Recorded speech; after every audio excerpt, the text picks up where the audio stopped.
but a balance between the accuracy and visualization is the destination or the goal for our solutions. Gaussian splatting really is just a method to render a radiance field. It is a radiance field representation. We are such at an early stage of where the technology is. Like this technology ceiling is so significantly higher than we are at right now. So we will start with the golden rules of photogrammetry, which are known to almost everybody who is using and doing photogrammetry. And believe me or not, but those two are the most complicated to keep during capturing processing. Welcome, guys. Happy to see all of you. Let me just introduce very quickly my dear guests. They will introduce themselves also, but just a quick info. So here is Mindy Li from Xgrids. Thank you very much, guys, for having us do this great webinar. This is supported and powered by Xgrids. So just a little disclaimer for all the viewers.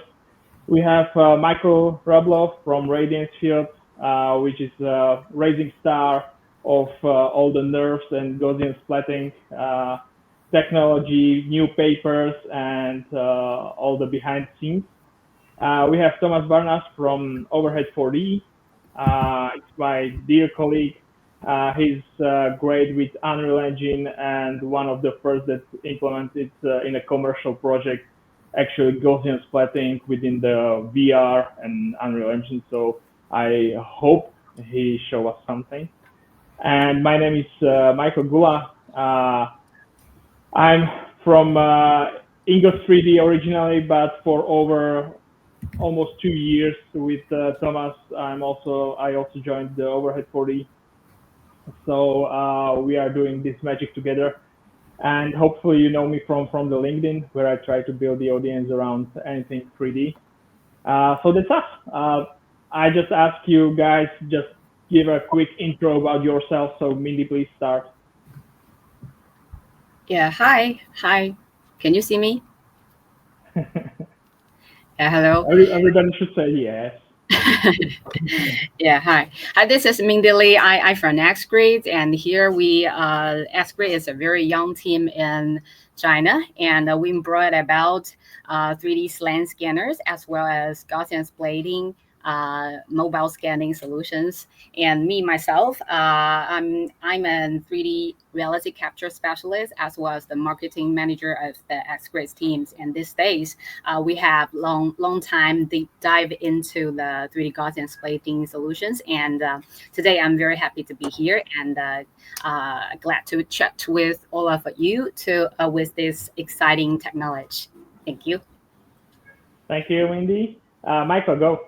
Sure. Yeah. So my name is Michael Rubloff. Really honored to be here today. I started a website back in late 2022, originally called neuroradiancefields.io, and have since translated that into radiancefields.com, which is kind of like the larger representation for all these different types of radiance fields, including Gaussian splatting, which is something that I'm really excited to talk to you all about. So I've just been trying to help evangelize the technology, show where it's being used right now, and some potential hopes for the future. So yeah, very excited to be here today.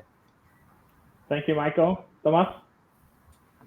Yeah, and as Michael said, I'm founder of Overhead 4D, and we are focused on digitizing and all the technologies from photogrammetry, laser scanning, integrating Gaussian splattings, and trying to make a magic out of it, like building interactive applications and searching for any kind of use cases, how to and where to implement those captured data, to don't let them just be hidden somewhere on the computers. Great, thank you very much. Little technical stuff. This webinar is recorded, so if you have something very important, but be careful with choosing which is important. If you have really something important, you can leave and it will be recorded, so you can watch it later. I'm expecting interesting questions. I will try to ask them, our guests, like during the presentations or during the webinar. I would rather not wait for the end of the webinar, because then we can like lose the track of the topics and with what actually the question is supposed to like have a connection. This webinar will be more like a panel discussion. I would also like to ask Mindy, Michael, and Tomas if you feel like you have to add something to what is being said, or if you have additional question. I mean, feel free just to raise hand, and I think it will be for the better of the discussion and the webinar to just discuss stuff directly when they are talked about. Are we okay with that? Yeah. Yeah, Thank sounds you. great. Thank you. So I think we could start with Mindy. I mean, I'm getting almost daily the question like, Michael, which laser scanner should I buy? What DSLR camera should I buy for Gaussian splatting? What drone should we buy? And I think that people really lack the information and quality education about what each technology mean, what it can do, what it cannot do, especially. And it's the same coming with the SLAM technology per se. So as the first thing, I would like to ask you, please explain in a simple way what is the SLAM technology that Xgrids are using as a base for capturing the reality, and what's your positioning? Where do you see compared to other technologies like TLS or mobile laser scanning and photogrammetry, for example? Mm-hmm. Yeah, so firstly, I would put a little effort in describing what is the photogrammetry and the laser scanners, as well as the SLAM scanners. So let me share my screen a little bit, and I think the illustrations will be more clear. Yes. So can you see the screen here? Let me share it. Yeah. Yes.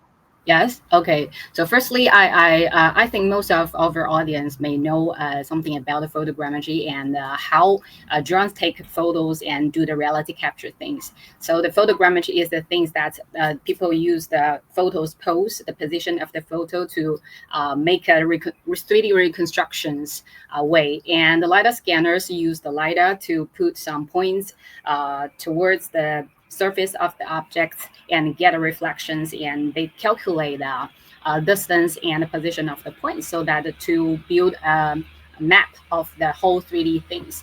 And as for the technology, go into the SLAM things, which means that simultaneous localization and mapping. And this pictures was produced by Ted Stremsey in Canada, is also a very famous guy and pioneers in the 3D world. He tried to use this pictures to show what the simultaneous localization and mapping things is that when you are moving and the things that the LiDAR or the sensor, the different sensors can put the radiance into the surface of the things, floors and objects, and calculate their positions to do the localization and the mapping. And the simultaneous means the real-time things. So when the technology gets into the SLAM things, we get mapping in real time. So that's why Xgrids bring about products with the SLAM LiDAR, which means we get point clouds or the 3D data in real time. And this is the visual data for SLAM so that people get photos in real time to do the localization of the capture itself. And when we get to the LiDAR, we use different sensors for that. And for us, we also use different kinds of sensors to do the SLAM mapping. And that's the SLAM things. And we put Xgrids in a very special position for, we not only use the only sensor or the single sensor for the mapping or the SLAM reconstructions. We use different LiDARs because the sensors get different advantages and disadvantages. As for cameras, they can take very good photos and color information, but when it comes to some very complicated cases, it will not work better as the LiDAR, because LiDAR got more accuracy and better performance in some low light cases or the feature sparse cases. So we combine different sensors together to do the 3D reconstruction. And in these industries, Xgrids position as a very special provider for the multi-sensor fusion 3D reconstruction solutions. And so that's why people may notice that the results of the point clouds or the 3D Gaussian splatting produced by Xgrids or like series scanners may be a little bit better than that one scanned or captured by the single sensors. And we try to provide better and more applicable and compatible data for different kinds of purposes. So that's the things. I'm not sure whether I explained the things good. I think the whole webinar is about explaining this, so that's totally fine.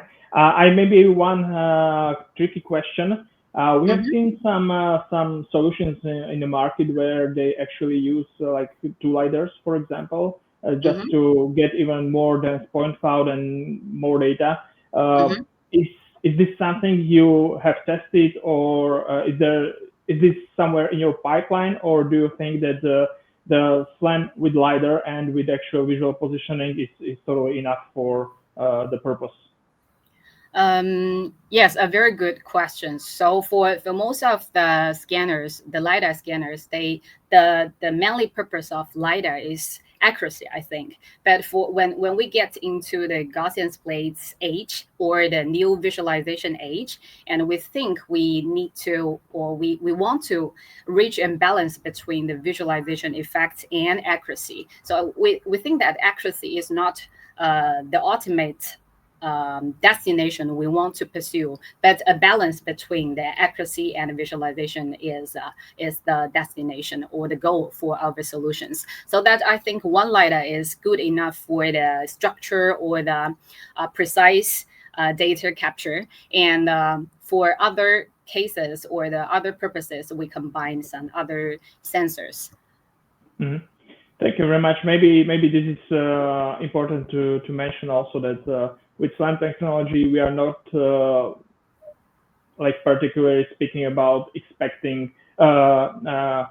doing inspections on tanks, for example, or on some very detailed geometry. We are talking about the speed and the accuracy that is good enough for the purpose, right? Yes, exactly. But I think the lidar itself can reach a very good effects now. And lidar, it's very expensive compared with the cameras or other sensors. Yeah. Sure.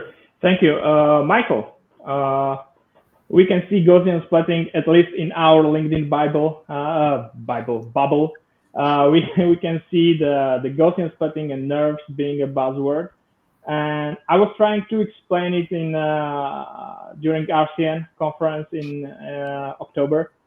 Not sure if I did a good job, but please, you as an expert, can you please dumb this really down for us and try to explain what's 3D Gaussian splatting at its core, but not in extremely technical terms, but like for a teenager, please. Yeah, definitely. So here, I'm just gonna go ahead and share my screen. I have a quick presentation. Yeah.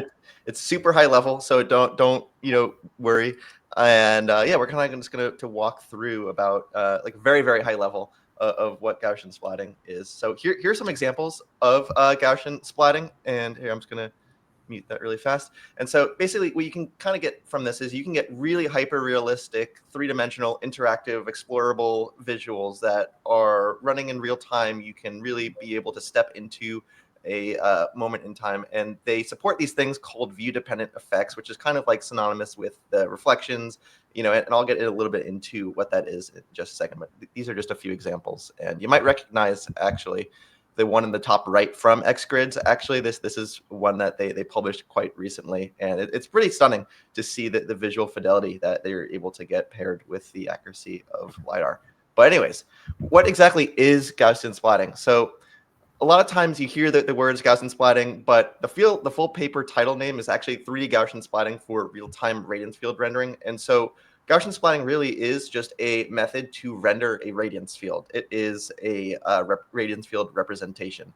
And basically what that means is, radiance field you can think of as either light or from a given point or perspective, and a field you could think about that in the form of, say, like a football field or something. It's really a place in which everything is contained. So it's like a field full of radiance, and Gaussian splatting is a way to represent that. But when we typically think about radiance fields, the most common one, or the I guess you'd call the original one that got the most attention, was NERF, neural radiance field. But both of these are radiance field methods, and they're actually not the only two radiance field methods that exist. They're actually just the two most popular ones. Here were just some of the examples I was referencing a bit earlier. The one on the right is the one that I was referencing about Xgrids' recent real estate video.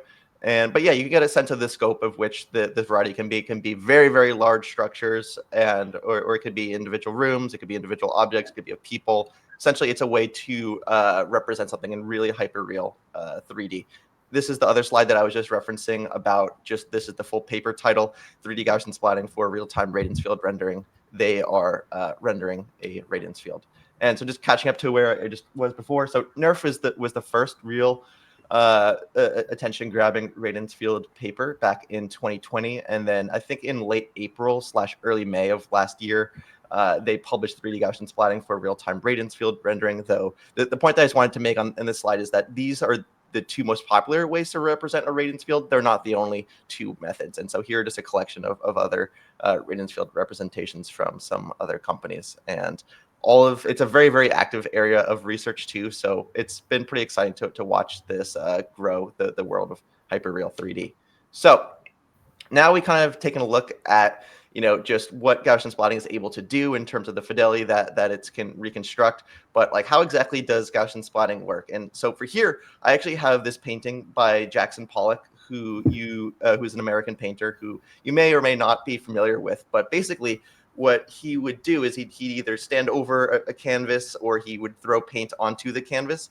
And in a lot of ways, you can think of Gaussian splatting in a very similar capacity to Jackson Pollock as a painter, where we have these Gaussians, which is basically like a 3D, almost like ellipsoid or almost like a football shape that essentially you have not one, not like 10 or 100 or thousands. In a lot of cases, you have hundreds of thousands going up to potentially millions of Gaussians in an individual scene. And where the splatting comes in, and where I think it really overlaps with Jackson Pollock, is if you can imagine Jackson Pollock standing over a canvas and kind of throwing paint onto the canvas to create this painting, which funnily enough is called convergence.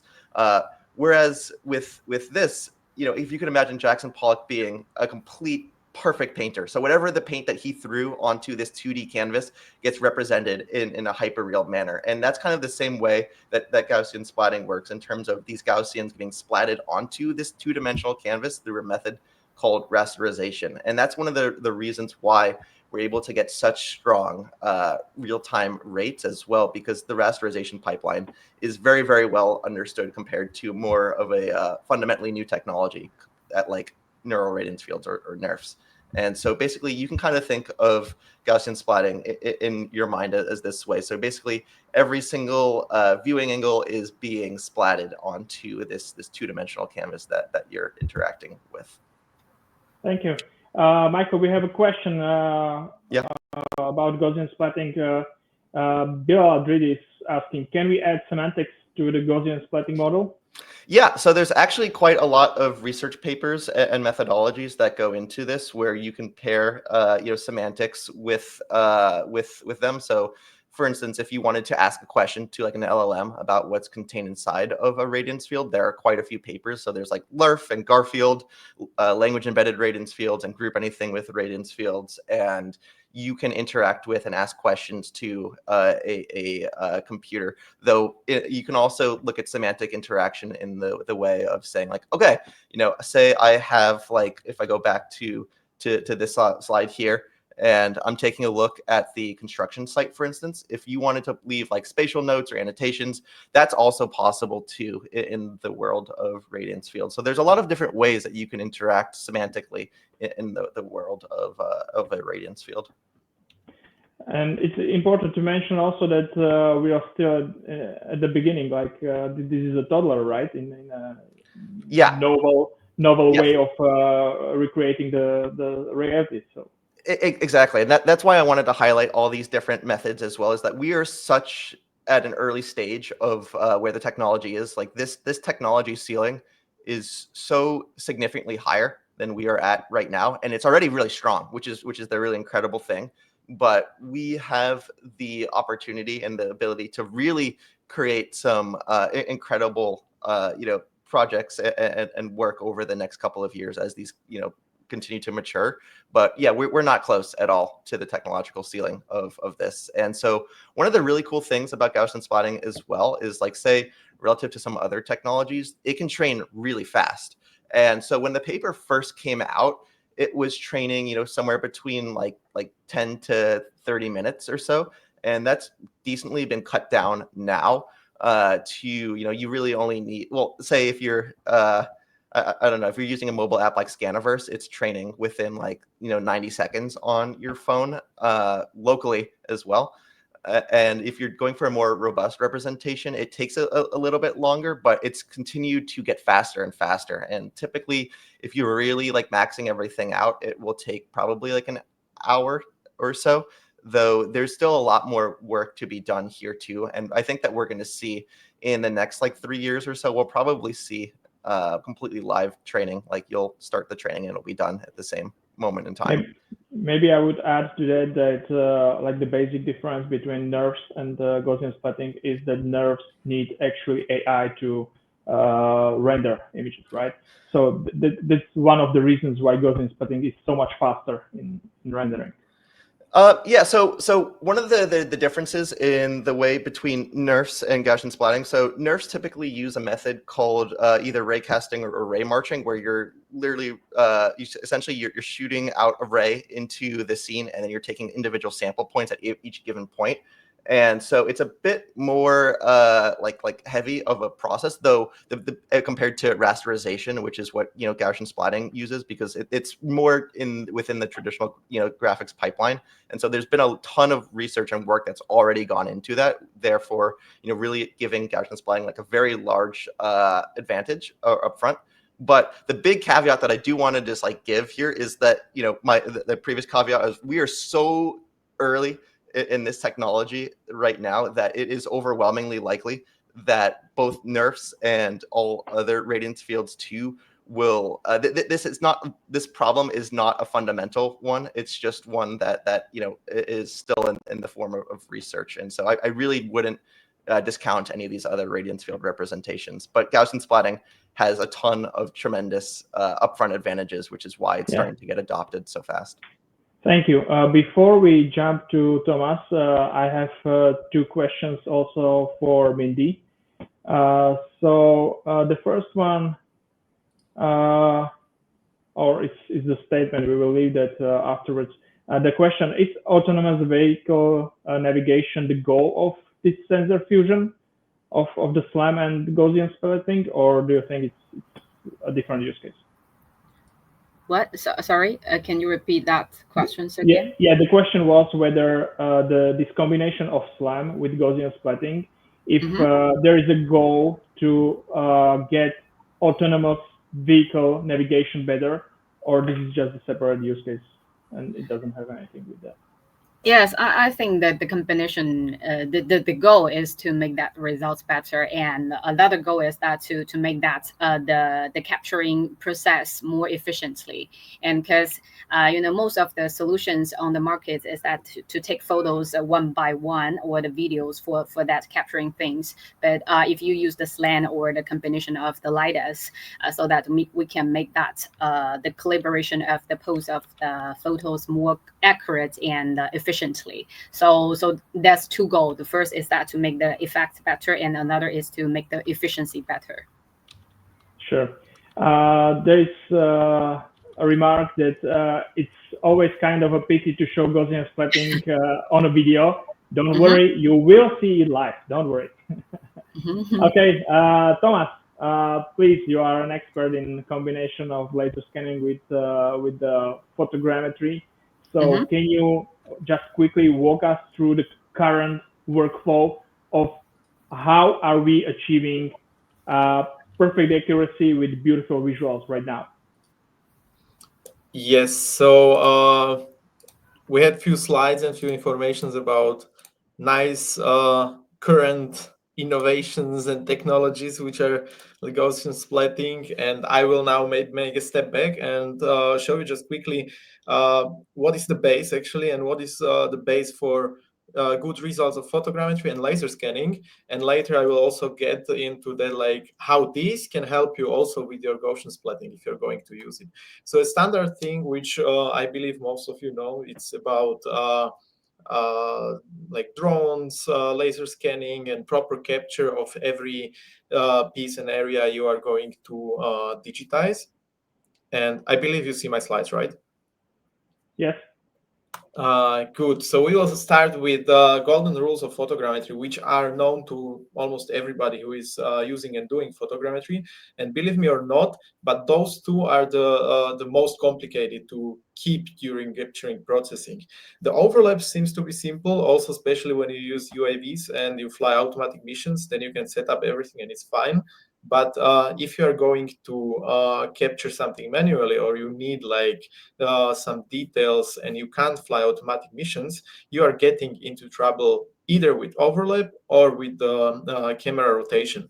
What that means in practice is, like, if you're flying manual, it's very hard to keep in mind and maintain the distance between images. So the easiest way, and how we always teach this, is to say, like, keep an eye on one of the features and see it. You have to see it 3 times in the following pictures. That means you are at least getting some minimum overlap, which is good to get the processes done. There are some tricky things when you look, for example, on these 3 images below. Like, in the first moment, you have a feeling, yeah, right, I see everything 3 times. And then if you look, for example, in that facade and the window, you have it like once here, almost not visible here, and at all it's not visible on the last one. So if you are going to add the laser scanning to those kind of data, it's very complicated because you don't see the facade. So from the top view, the roofs are fine, the top of the trees are fine, but it's hard to connect those data with the ground capture or laser scanning. So moving from the overlap to the angle, what means this 30 degrees? This is the camera rotation in between of the neighborhood images. And this is very important because as the photogrammetry works on the mathematical methods, it really requires these angles to be properly aligned.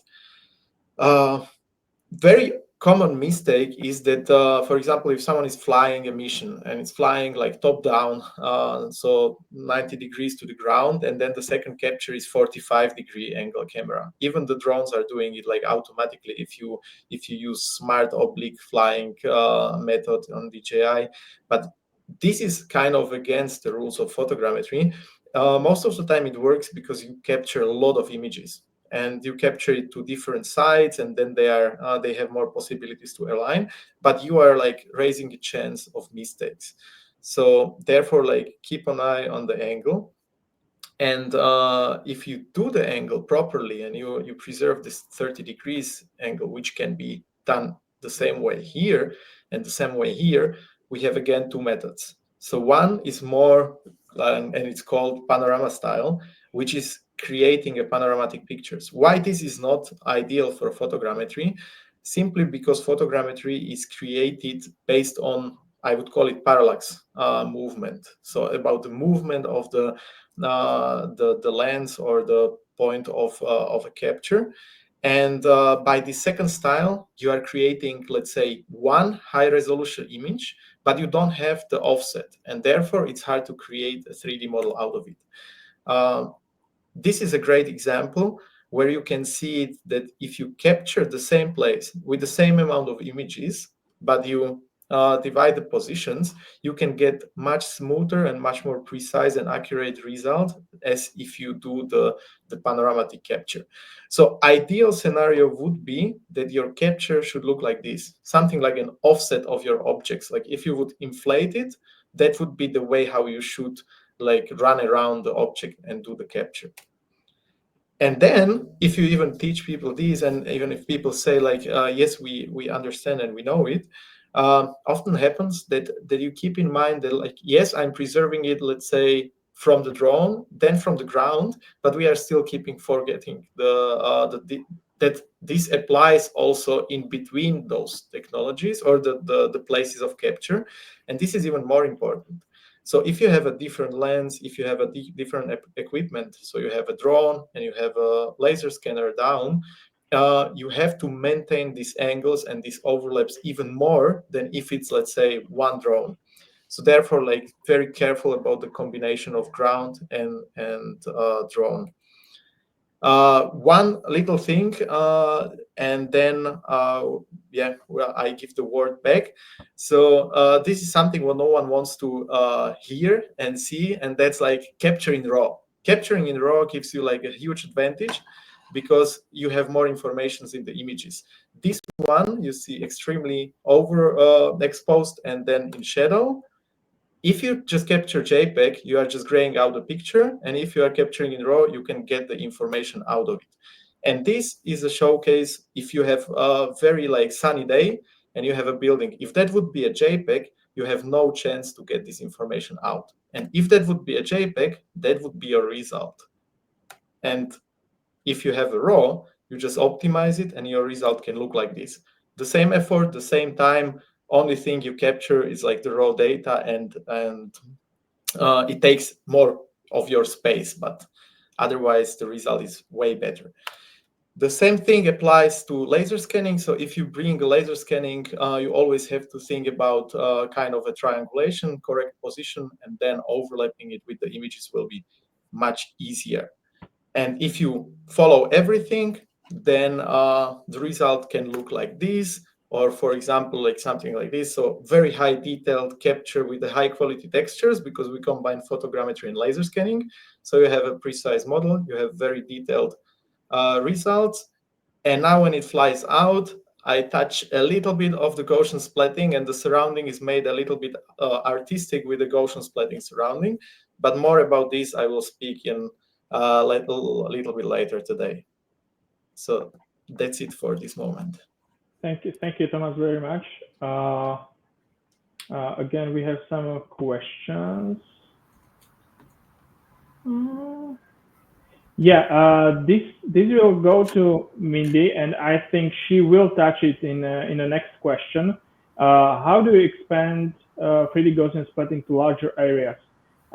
This is directly connected to my question because since you are using the combination of LiDAR with the Gaussian splatting, I expect the LiDAR to be exactly the way how to cover large areas and like to secure that the Gaussian splatting will be put together, will be like working correctly. So can you elaborate on that? Mm-hmm. Yeah, let me show my screen a little bit to illustrate these questions. And wait a minute.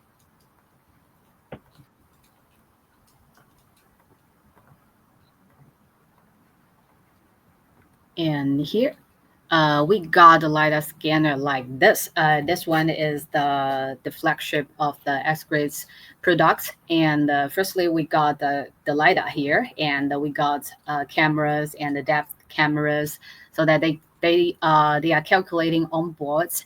And the way and ask the questions, ask the things or difficulties mentioned by Tomas is that the difficult things of the Gaussian splates or the photogrammetry things for 3D reconstruction is to calculate their position or to do the calibration. So when we use the LiDAR and cameras together to do the combination, and that the LiDAR can control its pose very well in real time.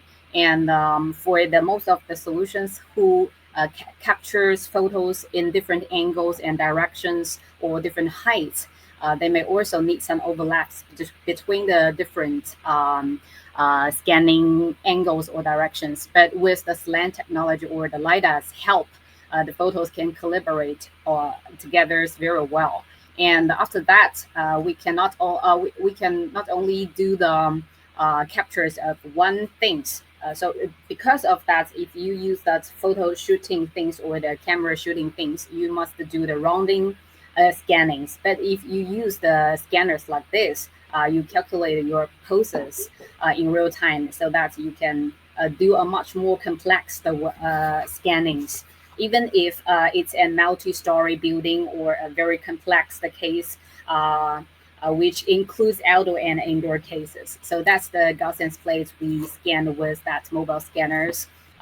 So that's the things we try to tackle problems of some areas that's very hard to do the scanning or the reality capture. So that's why we use different sensors for some very complicated cases like the reflective surfaces or the very feature sparse areas like this corridors or some tunnels or some very complicated ones with many objects in an area. So that's the difference between the multi-sensor or the multi-SLAM solutions. So the LiDAR really helps a lot with the geogrammetry or the spatial information. And then here, so that brings about the advantages of these solutions is that we can take the scanners in a mobile ways to do the 3D reality capture. So this one is also a very, this one is a very big and complex warehouse of the hangar, so that the mobile scanner can make you move around with different objects, even they have no focuses on such a large scale ones. And you can also perform better in the low light and feature scarce sites. Like this studio is very dark and also have many objects and details that the scanners or the LiDAR can help it a lot. And with the purposes of the measurements, and the LiDARs can also provide the centimeter level accuracy measurement solutions. And then as for, I also noticed the questions about its volumes, the size of the file of photogrammetry or the point cloud things. We also try to make that these solutions can be compressed into a relatively small file size, so that the result or the data can be applied into more interactive way. Because if we want to render it on web-based browsers or the applications in different devices, we must do that. So I think the solutions should be compatible to more cases or more complex cases, or for more portable devices. So that's the thing we want to do, and we think that SLAM technology or the LiDAR can help a lot. Thank you. Mindy already knows me, and she knows that I have a fetish for trying very difficult and challenging environments. So maybe I will just pop here a video that I did from one scanning where I tried to climb the small hill next to my hometown, and just to showcase you the scale that can easily be done with walking. So this will speed up in a moment, and you can see that I'm walking through quite a narrow street where, give me a second. Yeah. I'm going through like half trees, half space. I'm going through staircases up the hill, like the environment that would be almost impossible to do with pure Gaussian splatting. And the crazy thing is that I'm not only getting nice visuals, but I'm also getting like for the purpose, crazy good geometry with the LiDAR. To that is connected also one of questions. What deliverables are we looking at with this combination of LiDAR and Gaussian splatting? So actually, with your workflow in Xgrids, what different outputs can come out of this processing? Mindy. Yeah, for you. Can you repeat that? I got a little bit the layout. Okay, my English is not good. The question was, with the Xgrids, with your workflows, what different kind of outputs and deliverables can be can come from the processing with Xgrids? You mean so it's like point cloud, it's Gaussian splatting. What else can be done with within the processing? Yeah, so firstly, the scanner itself just outputs point clouds in real time. So for most of the cases, the surveyor cases, they use the point clouds directly, maybe in some scan to CAD or scan to beam projects. But for the Gaussian splatting, we call it LCC solutions. We can output not only the point clouds, but also the Gaussian splates result as two different files, PLY file as a convention Gaussian splates file, and LCC format as compressed one. It's a proprietary format for the Gaussian splates. And another little secret is that we not only output Gaussian splates, because the Gaussian splatting is very good at in the visual effects, but people in 3D industry, they also need mesh models or the geogrammetry information for their workflows, so that we also generate mesh in the same time in the process of the 3D reconstruction, so that people can choose different outputs for various purposes in their workflows. If they are more on the surveying purposes, they use the point clouds. If they are the Gaussian split itself is enough, they choose the LCC or the PLY format for the further editing or the video shooting or other cases. We will talk about it later in the following parts. And then if they need mesh, they can also generate that for some like relighting in Unreal engines, or do the collider collision in the Unity for the interactive 3D experience developments. Great. Thomas. Yeah. We know from the experience that the one of the biggest challenges with the large scenes is actually to capture all the geometry so that it looks good enough for the purpose always. So how do you think 3D Gaussian splatting can help you? We know we have done like whole parts of the city with the big buildings, with rivers, with forests and stuff.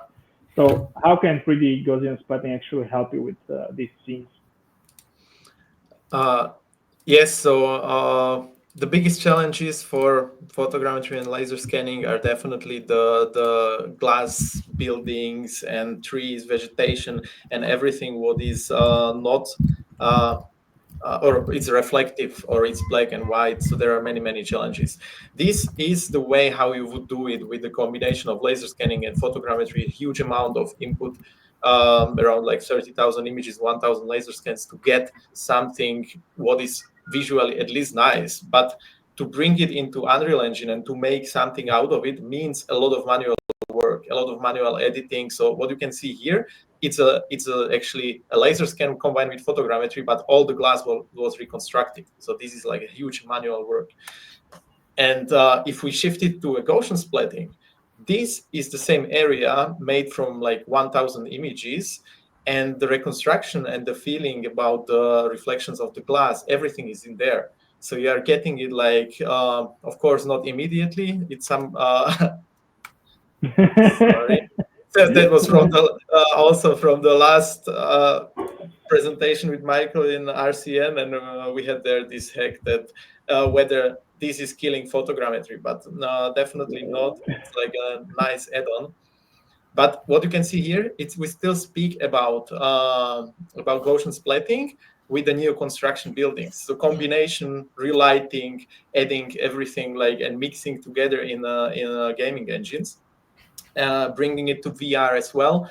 So as you are like, if you have the combination and you have the physics, so means the LiDAR from Xgrids allows you to create the geometry which you can use for physics, and then you are suddenly getting like a very nice model, nice mesh, where all the surrounding here is a Gaussian splatting. This is still like laser scanning and photogrammetry, but the combination is great, and you have still the possibility about the physics. So this is the biggest benefit. And here you can see if I stop it and pause it, the yellow is photogrammetry and laser scanning, and the gray, I mean, it's hard to see now, but all the surrounding, that's a Gaussian splatting. And just to finish that, is what are the challenges? So the challenges are tiny objects like here, hair, glass, and Gaussian splatting is able to reconstruct it visually nice, and in combination with the LiDAR also give the surface to touch base on it and create any kind of experience. Yeah. That last video was very nice. I haven't seen that yet. Yeah, it just came right before the presentation. That's good timing. Yeah. Michael, we can see a lot of different papers. You already showed us something in your presentation. What do you see as a like the one with the biggest potential, or where do you see the 3D Gaussian splatting going, or like generally the reality capturing? Yeah, so it's been pretty like shocking the amount of both like follow-up works and just subsequent papers that have come out over the last couple of years, and it feels like the speed has only really increased to the point where it's just like 5 to 10 papers a day that are coming out regarding this. And so even when you take a look at just like from the time that Gaussian splatting was first released to now, the amount of like compression-based work, for instance, has been like generally shocking. This is something that started with like a gigabyte to gigabyte and a half for some of these individual files, and they've really been able to like compress it by like 50 times over the last year or so, where like sharing these PLY outputs has become like super feasible, and being able to just still retain the view-dependent effects, which are coming from the spherical harmonics, for instance. There's been so much work in this regard, but we also, I think, are seeing a lot around in like the reconstruction speed, the rendering speed, and like some of the work that you were talking about with like either like semantics or like physics simulation, surface reconstruction. There's such a large volume of work coming out right now, and again, we're just like so not close to the ceiling of this technology that like it's been pretty, I mean, it's definitely overwhelming to try and keep up with the pace of research. And I definitely feel for all of the researchers who are, have to kind of like take from this fire hose.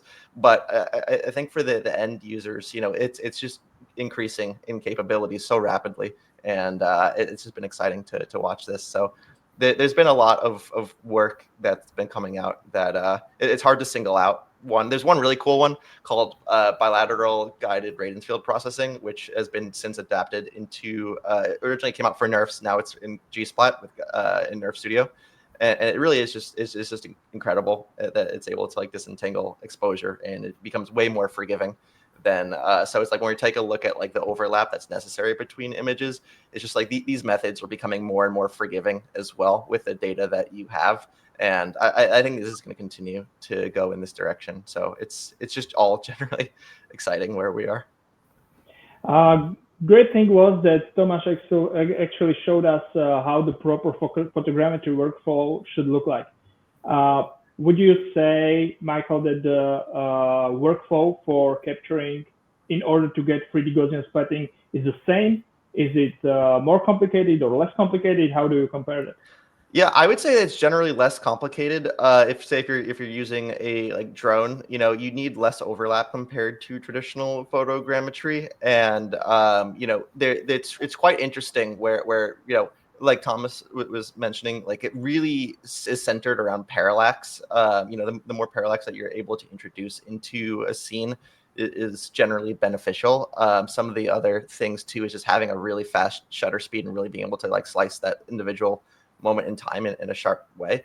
And one of the other ways that you could contrast it to is just the reconstruction time is significantly faster. But that said, both have their roots in structure from motion, though Gaussian splatting is a form of Radiance field and is not photogrammetry. But and one other thing too is that I would mention is that at least with like, so I was able to use the K1 thanks to Mindy, and it's super easy to actually capture. It's actually just like a very casual capture where I'm based here in Manhattan and just like kind of walking around the street and just with the K1 capturing, and it's really quite easy. And even with like a fair amount of people in Manhattan, it did a pretty good job of just removing them when I went to process it. So it's a pretty easy capture pipeline, I would say.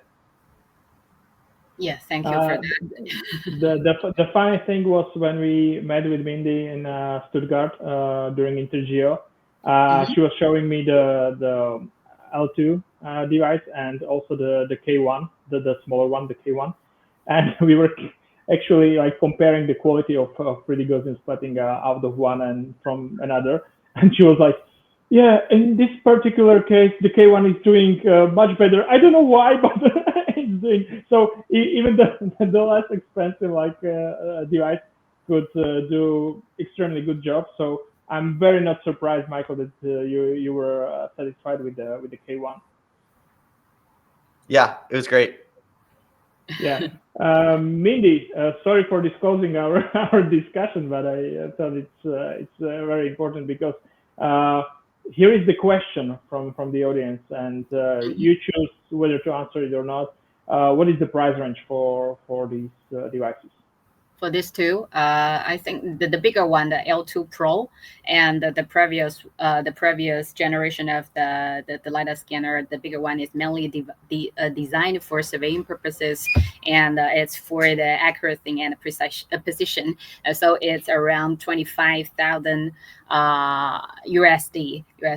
And the K1 is much more for the consuming or the entry level scanners and reality capture needs. So the K1 is like 11,000 USD.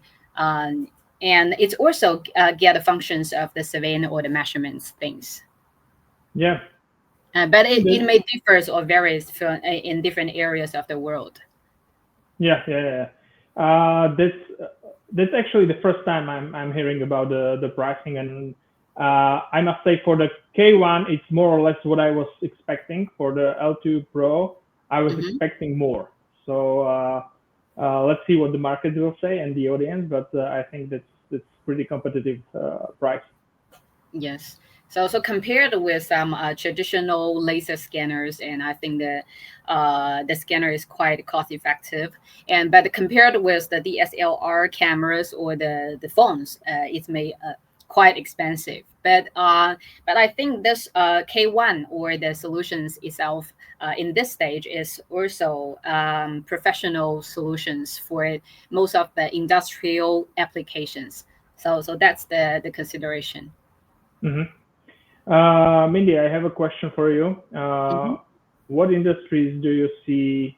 Where is the highest adoption, or the biggest potential of especially this combination what you are offering? Where do you see it working the best? Firstly, our team and our starting point is surveying industries. So that's why we get many connections with those companies who have the spatial information needs. And then from this point, we get into various industries like the AEC, architecture, engineering, and construction side. They may need the accuracy or the precise measurements. But for them, presentation or the visualization effect is becoming more and more important. Other than that, because of we got better visualization effect, we came into the industries like the filming and gaming, because these days most of the people find that Gaussian Splattings is a very eye-catching technology, so that people may use that for the video shootings or the after effects of the videos. So that filming and gaming industries is all very important or a growing industries for the 3D Gaussian splatting and our solutions. And then for other cases like I just noticed that one audience mentioned that it's a pity to only see the Gaussian splates in videos.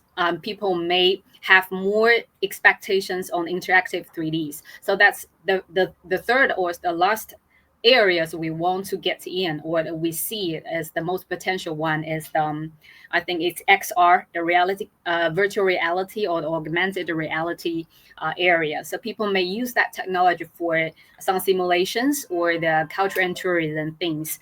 And these three, I will try to share some of our use cases that we've done in recently. After we launched the LCC solution in this April, we have already got many use cases in different areas of the industry. Let me show the screen a little bit.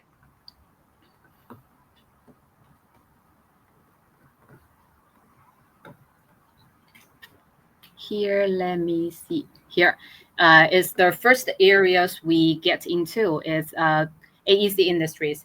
Here we scan the whole structure of the building. It's a multi-room and multi-story buildings. And the engineering side, constructor or the engineers of the buildings, they want to use that visualization things for their project management. So they overlaps the data of the beam model with the Gaussian splates we scanned with this in this office, and they can put different layers of the data together to see whether there's a difference between the design models with the reality, so that they can distinguish or to make the decision of whether to make some modification and whether the projects can be verified in a good way.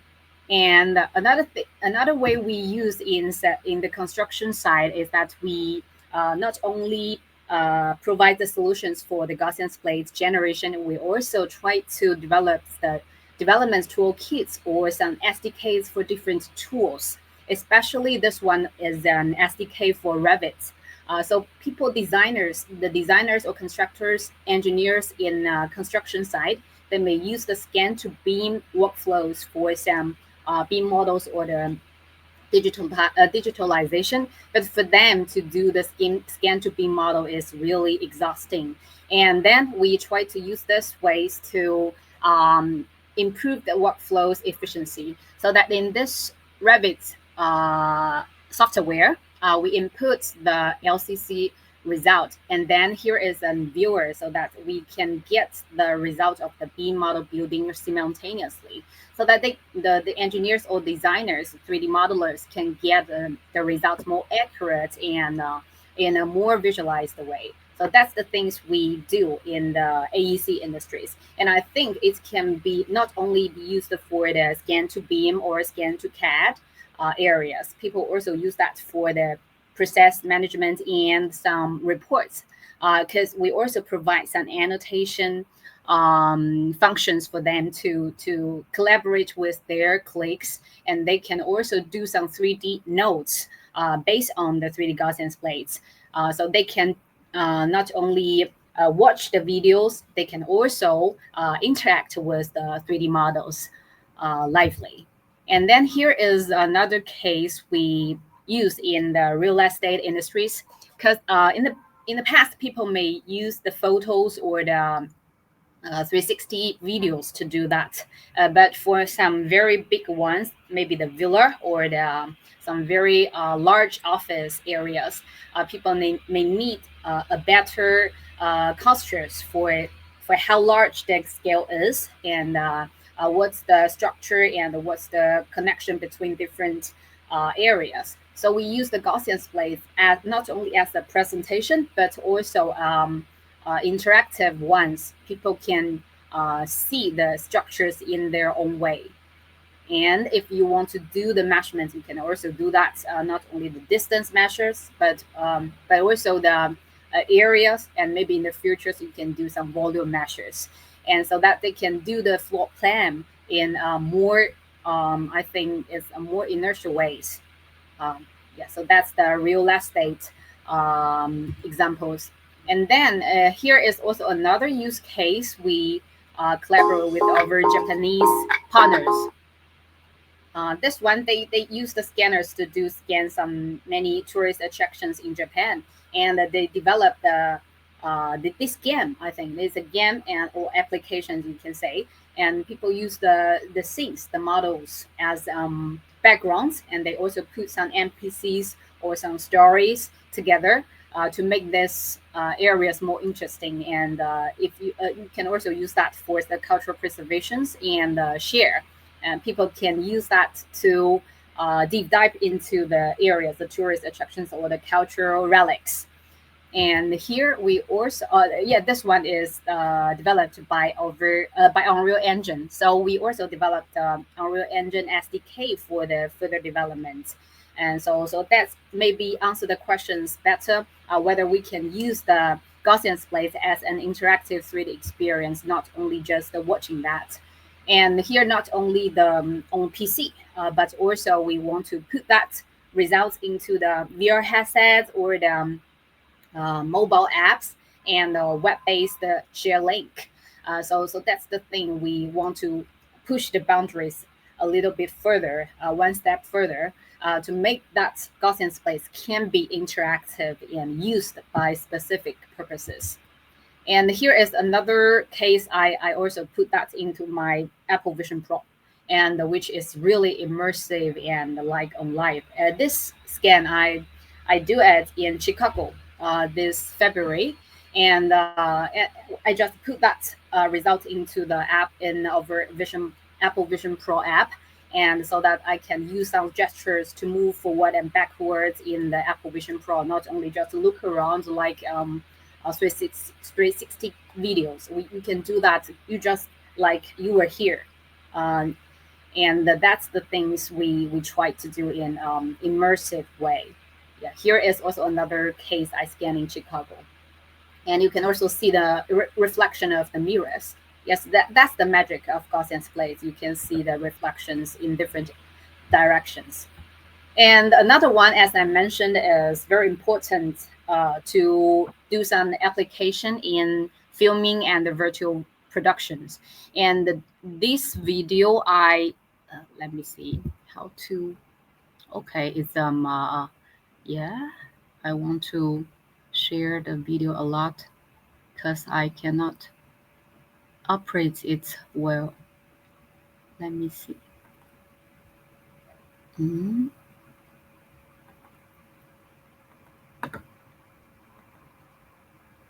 Yeah, this one, this video. Yeah, this video shows the workflows we work together with our studio, the filming studios. If you use the DSLR cameras to do the capture, you need to move to different directions. Mindy, sorry, Mindy, can you just turn off the music so that we can hear you better? Yes. That's yeah. How about now? Good, but you are not sharing your screen now. Yes. Here is a very brief introduction of the workflows. After you take the reality capture and scan, and you just input it into the PC software, it presets locally. Like 1 or 2 hours, you get this, the whole playground's Gaussian splates. And then we just put it into the Unreal Engine. You can also do some relighting in Unreal Engine for other purposes. It's crazy good to see all those different use cases, Mindy. I mean, like there are several companies that are trying to deliver like the best way how to process 3D Gaussian splatting and so on. But I think you are like the leader in actually making 3D Gaussian splatting useful for something different than just for nice videos. Yes, I think it's also my pleasure to do this kind of thing. We try to not only view that, but also really use that. Yeah. So can you see the videos I share here? Yeah. It's streamed. Yeah. It just stops right just now, and yes, it's another case of the filming. And the last one I want to share may be the electricity inspection purposes. And for reality capture purposes, I think the most important thing is to capture the reality and make people know the reality better. So in this case, it's in power plants in China, and we try to use that model for the simulations and inspection purposes. So that's why I think that Gaussian splates is not only technology that's very useful, fancy, or eye-catching. People really can use that, make that data sets applicable for many 3D or spatial information requirements. Yes, so that's the things I see in different industries. Great. So I think one of you guys, Mindy and Michael, talk to each other, figure out who will show us something in real time rendering, because there was a remark about showing just the video. So maybe both. If you have something that you can share live, that would be great. And I'll go to Tomas for a little bit. So can you, Tomas, show us projects that you actually, or we actually delivered commercially using Gaussian splatting? Yes, so I will, I already quickly showed it, but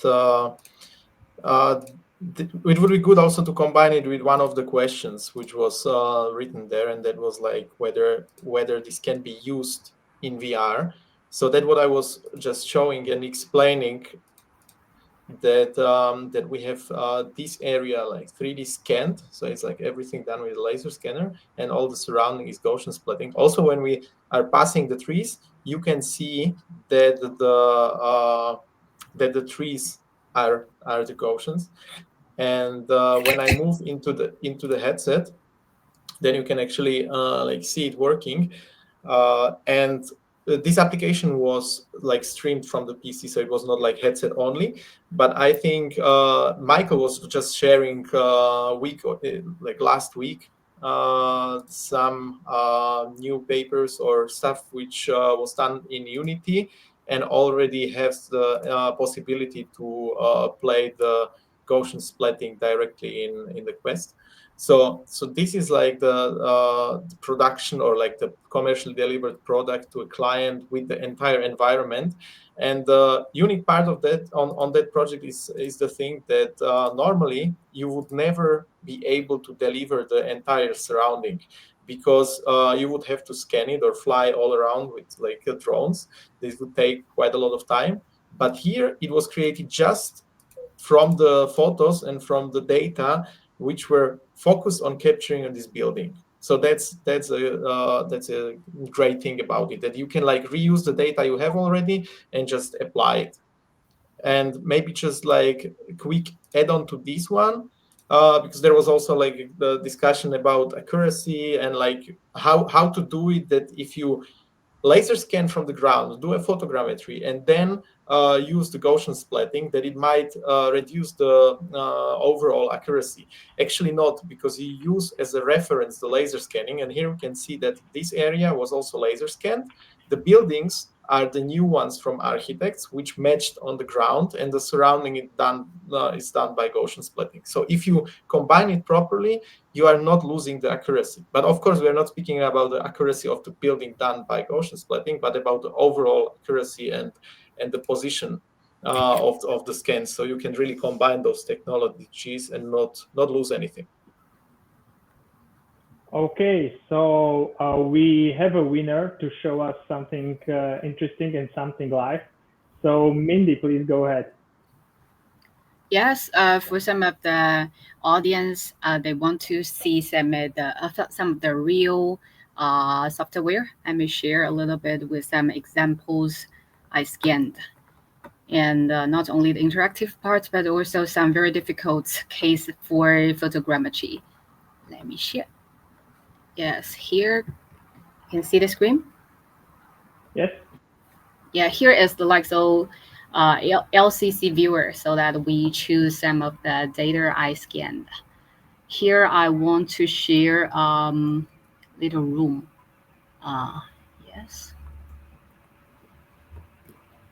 This one is a very typical room we scanned, and compared with the photogrammetry, you can see very photorealistic lights of this lamp. And here you can see the windows here. It can also perform well in some window or reflective surfaces. And here we got a window refrigerator. So if you do this with the photogrammetry, and you will get a very bad result with the windows or reflective surfaces. But with the Gaussian splates, you get different reflections from different directions. Yes, you can just use your mouse and keyboards to move forward, backwards, left, and right. And here we can also add some annotations like this. Here, people can add some additional information with the text, pictures, videos, or hyperlinks to collaborate, or maybe they can annotate with some something like the modification requirements or something like that, or some description. Yeah, here is also very simple examples. And I also like to share another outdoor cases, which is also quite, let me see.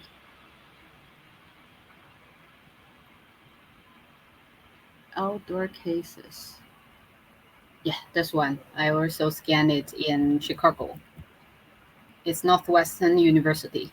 Here is an outdoor case.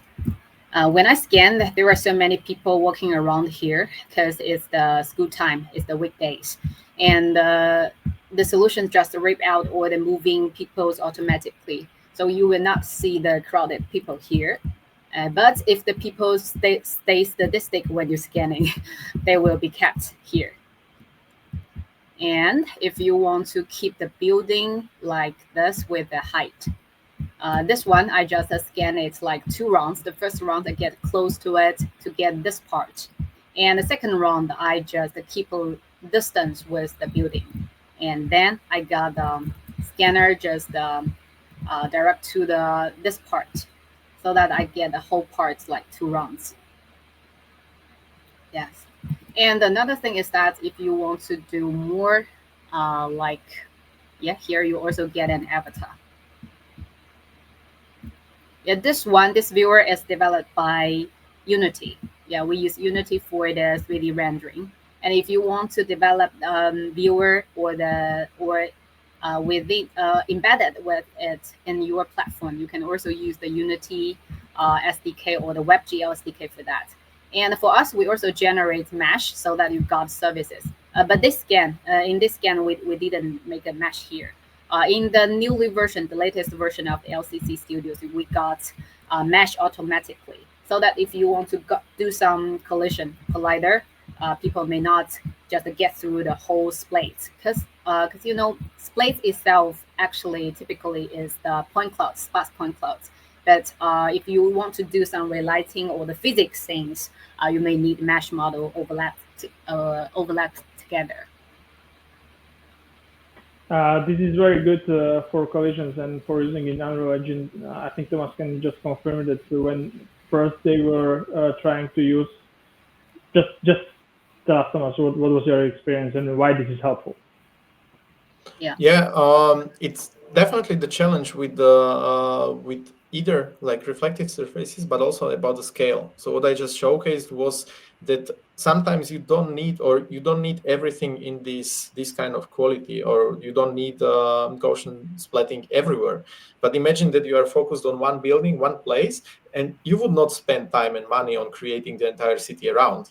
Now it's just like run in a circle, right, Mindy? Like you do it in a few minutes and you are getting the entire environment, and suddenly you have the context. And that's the point. Like, if you need like super high accuracy, you still can use like other methods and combine it. But like, even though you could measure, you can get the physics. So there is like everything in that combination. And what is very important, it's still new technology.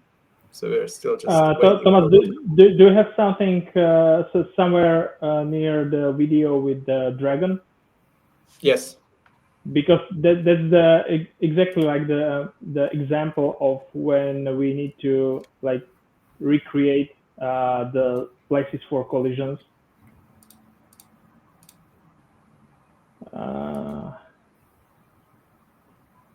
Can you see? Not yet. No. Yeah, here. Okay, now yes.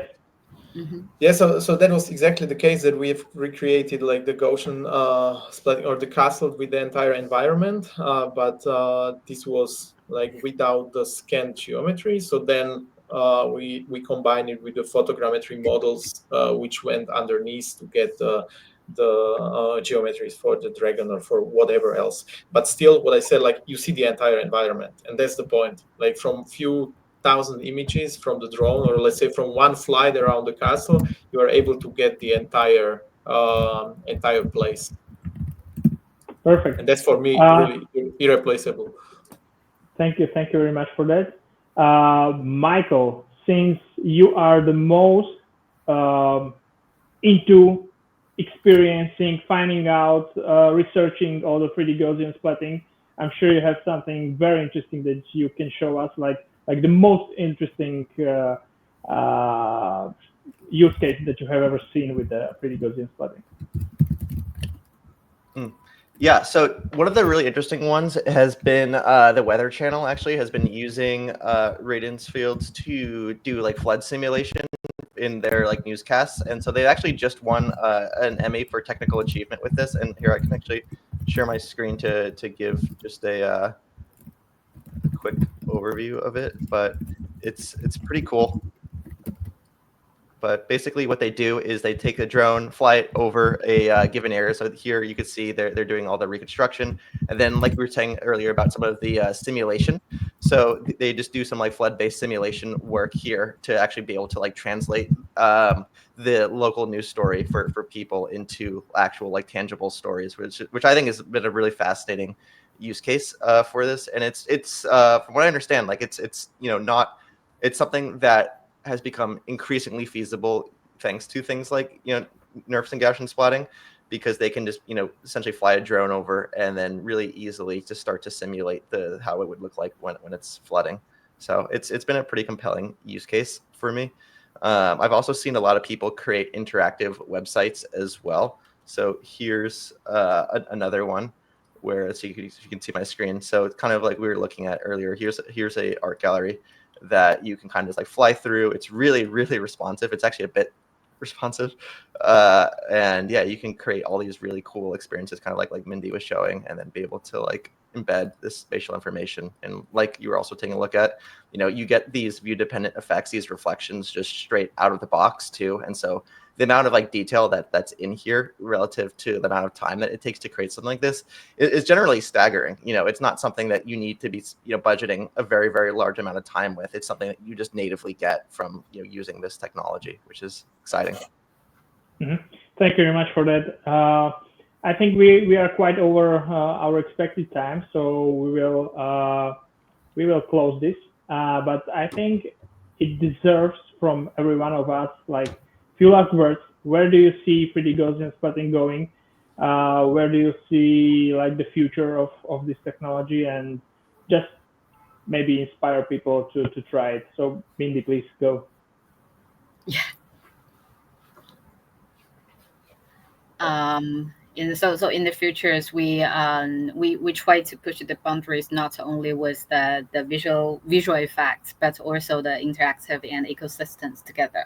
Yeah, so the generation or the LCC Studio is only a start point, and we also try to provide more development toolkits for the developers or the owners or the founders of the different business. So if you got this kind of collaboration ideas, you can just reach out, and I will try my best to push it a little bit further. Thank you, Mindy. Tomas? Yeah, as I showed on different use cases, like for me and from the industry where we are, I definitely see the advantage for like real estate or construction, where you can get all the surroundings, for gaming, for movie, for virtual production. This is amazing. Just create the environments and have it very nice without any optimization. So yeah, many industries. Thank you, Michael. Yeah, so I would say that there's a lot of really exciting things here. We really are at the foundation point of creating hyperreal 3D worlds around us, and I do think that like visualization is probably the most basic application that we're going to see that comes out of this. There's significantly more that can be done in terms of automation, interaction, simulation that have really just only begun to be touched, and I know that we are also going to see a lot of very, very large corporations start to actively embrace this technology. And I think over the next couple of months, we're going to start to see evidence of this. And yeah, on top of this, from the research side, is just like we are not anywhere remotely close to how strong this technology is. And so where we are now is at a really exciting point. And so I would just say, try it for yourself. It's actually quite easy, especially if you've already are well versed in photogrammetry capture. I would just say go out with either a drone or whatever system that you have, and try capturing, throw it into a cloud-based app if you want, and just like, make it easy. But it's it's really a lot more simple than people imagine, and it's just going to get significantly stronger. Perfect. Just a few days ago, I had a talk with one of our biggest clients. They have this huge facility. We have been scanning this like for over 2 years, I think. It's continuous scanning, so a lot of things are happening, changing there and stuff.